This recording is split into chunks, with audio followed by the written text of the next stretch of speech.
This session is a book reading session. Today's book reading lesson is Unit 2, The Wind Haunted on Hill. Section 1. Listen carefully, dears. While reading the lesson, you should pay the attention to listen, children. Hoo, cried the wind as it swept down from the Himalayan snows. It hurried over the hills and passes, and hummed and moaned in the tall pines and deodas. On Haunted Hill there was little to stop the wind, only a few stunted trees and bushes, and the ruins of what had once been a small settlement. On the slopes of the next hill there was a small village. People kept large stones on their tin roofs to prevent them from blowing away. There was nearly always a wind in these spots, even on sunny days. Doors and windows rattled, chimneys choked, clothes blew away. Next paragraph. 3 children stood beside a low stone wall, spreading clothes out to dry. On each garment they placed a rock. Even then the clothes floated like flags and pennants. Next paragraph. Usha, dark haired and rose cheeked, struggled with her grandfather's long loose shirt. She was 11 or 12. Her younger brother Suresh was doing his best to hold down a bedsheet, while Binya, a slightly older girl, Usha's friend and neighbor, was handing them the clothes one at a time. Next paragraph. Once they were sure everything was on the wall, firmly held down by rocks, they climbed upon the flat stones and sat there for a while, in the wind and the sun, staring across the fields at the ruins on Haunted Hill. Staring across the fields at the ruins on the Haunted Hill. I must go to the bazaar today, said Usha. I must go to the bazaar today, said Usha. I wish I could come too, said Binya. But I have to help with the cows and the housework. Mother isn't well. I can't come, said Suresh. He was always ready to visit the bazaar, which was 3 miles away on the other side of Haunted Hill. No, you can't, said Usha. You must help grandfather chop wood. Their father was in the army, posted in a distant part of the country, and Suresh and his grandfather were the only men. In the house. Suresh was 8, chubby and almond-eyed. Won't you be afraid to come back alone? He asked. Why should I be afraid? There are ghosts on the hill. I know, but I will be back before it gets dark. Ghosts don't appear during the day. Are there many ghosts in the ruins? Asked Minya. Grandfather says so. He says that many years ago, over 100 years ago, English people lived on the hill. But it was a bad spot, always getting struck by lightning, and they had to move to the next range and build another place. But if they went away, why should there be any ghosts? Because grandfather says during a terrible storm, one of the houses was hit by lightning and everyone in it was killed. Everyone, including children. Were there many children? There were 2 of them, a brother and sister. Grandfather says he has seen them many times. when he has passed through the ruins late at night. He has seen them playing in the moonlight. Wasn't he frightened? Wasn't he frightened? No, old people don't mind seeing ghosts. Usha set out on her walk to the bazaar at 2 in the afternoon. It was about an hour's walk. She went through the fields, now turning yellow with flowering mustard, then along the saddle of the hill and up to the ruins. The path went straight through the ruins. The path went straight through the ruins. Usha knew it well. She had often taken it while going to the bazaar to do the weekly shopping, or to see her aunt who lived in the town, or to see her aunt who lived in the town. Wild flowers grew in the crumbling walls. A wild plum tree grew straight out of the floor of what had once been a large hall. What had once been a large hall. Its soft white blossoms had begun to fall. Lizards squirtled over the stones, while a whistling thrush, its deep purple plumage glistening in the soft sunshine, sat in an empty window and sang its heart out. Next paragraph. Usha sang to herself as she tripped lightly along the path.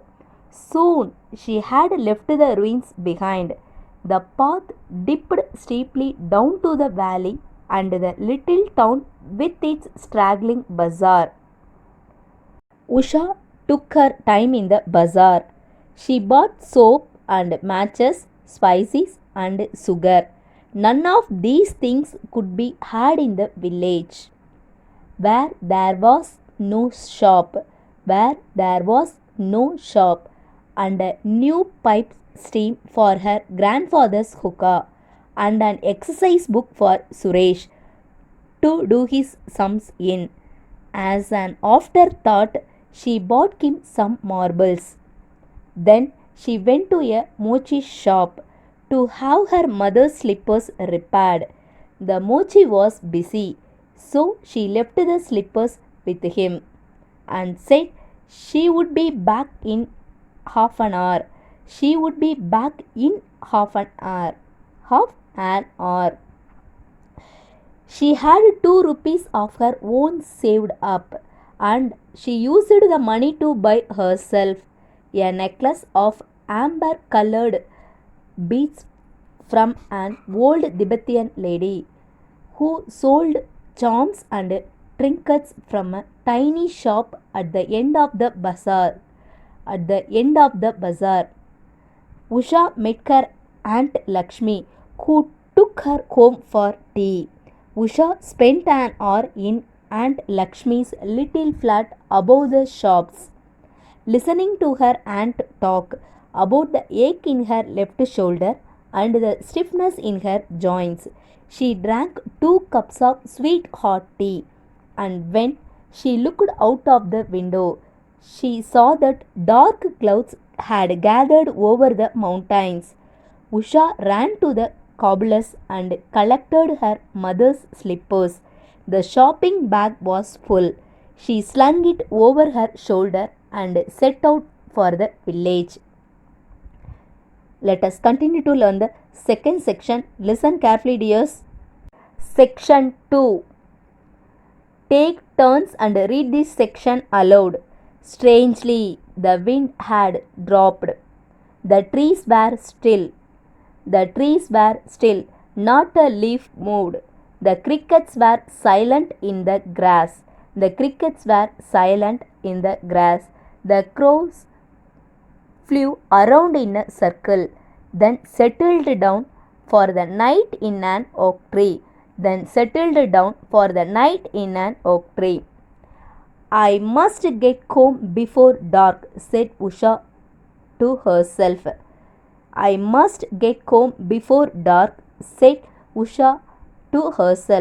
As she hurried along the path. but already the sky was darkening. The clouds, black and threatening, looked over Haunted Hill. This was March, the month for storms. A deep rumble echoed over the hills. The deep rumble echoed over the hills, and Usha felt the first heavy drop of rain hit her cheek. Hit her cheek.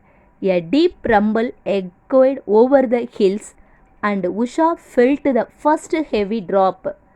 Usha felt the first heavy drops of rain hit her cheek. She had no umbrella with her. She had no umbrella with her. The weather had seemed so fine just a few hours ago.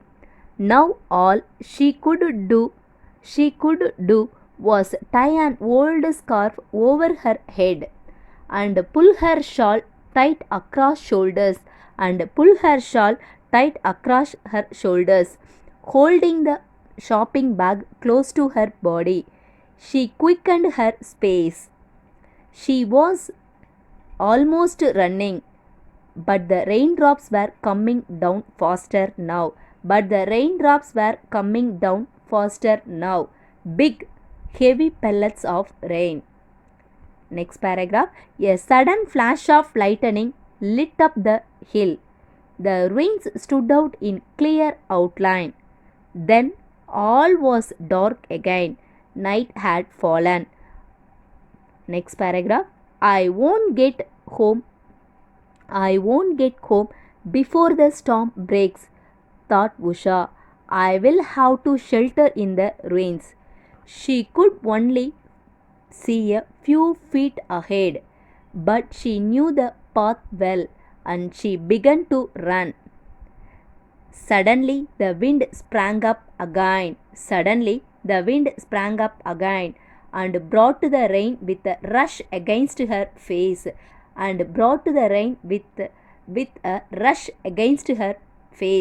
It was cold, stinging rain. She could hardly keep her eyes open.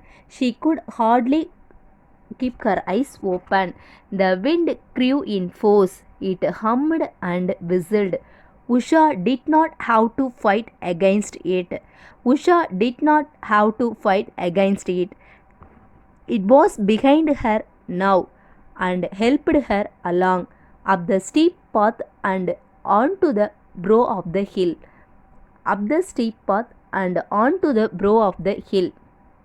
Next paragraph. There was another flash of lightning, followed by a peal of thunder. The ruins looked up before her, grim and forbidding. She knew there was a corner where a piece of old roof remained.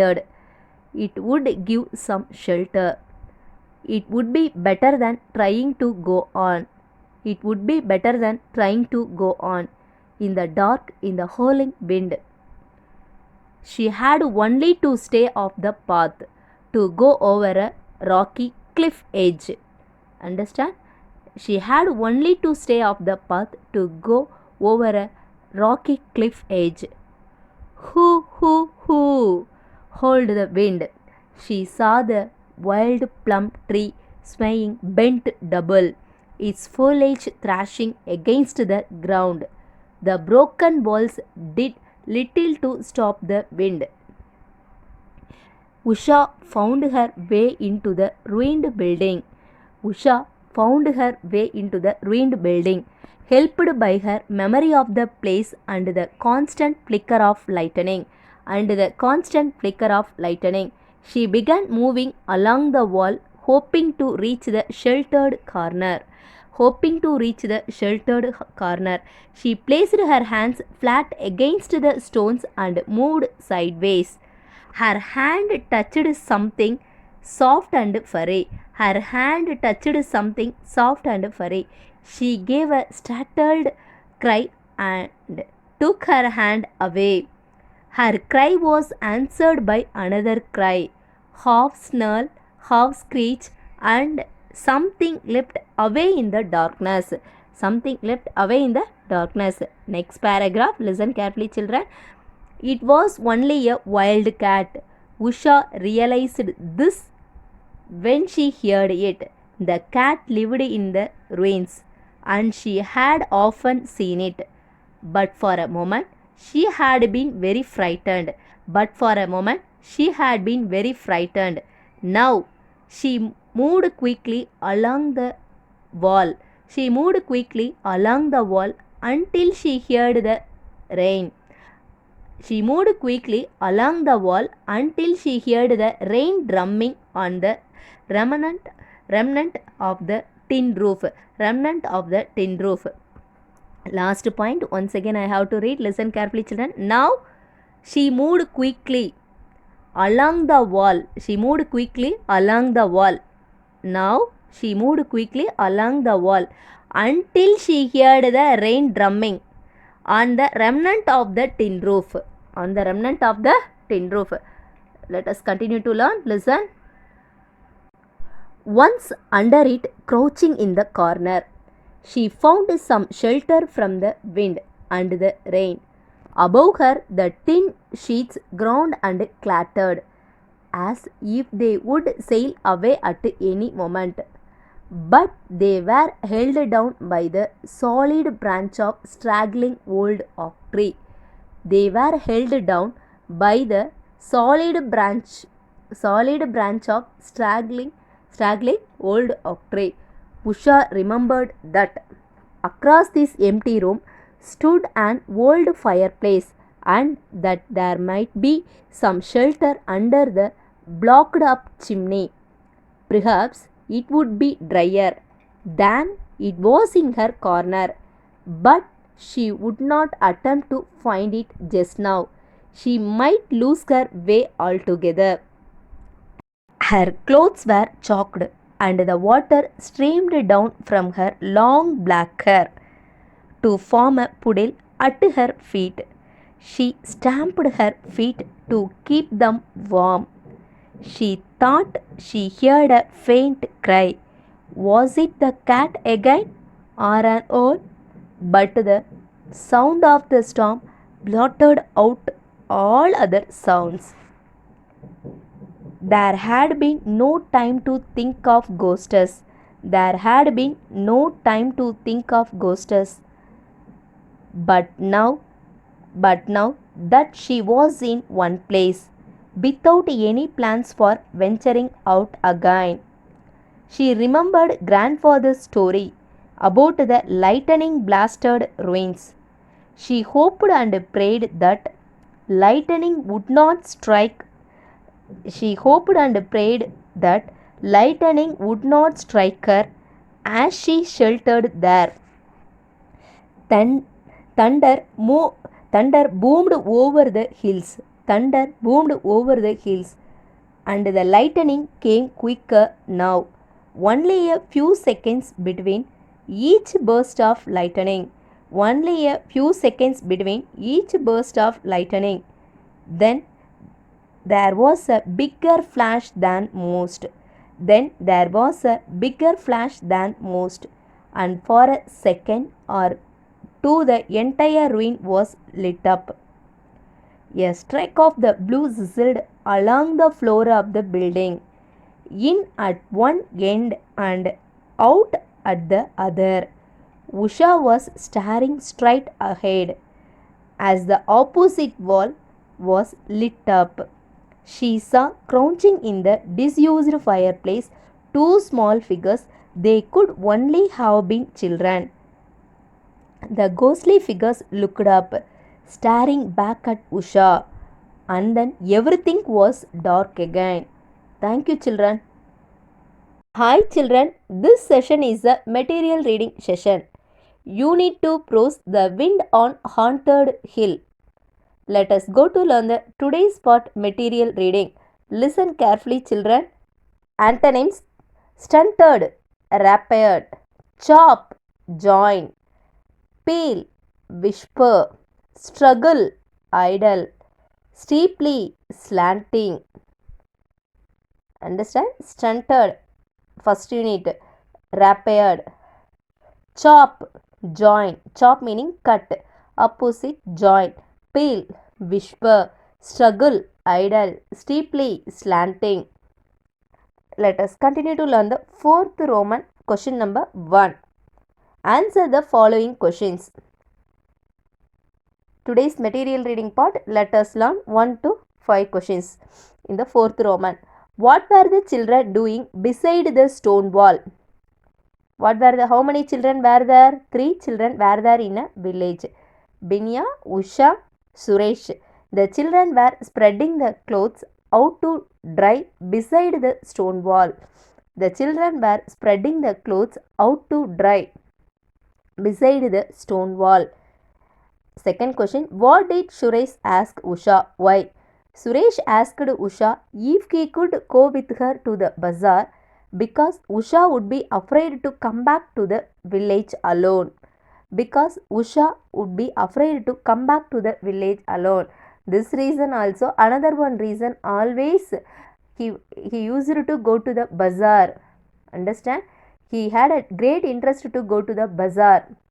Understand? But Usha did not bring him to the bazaar.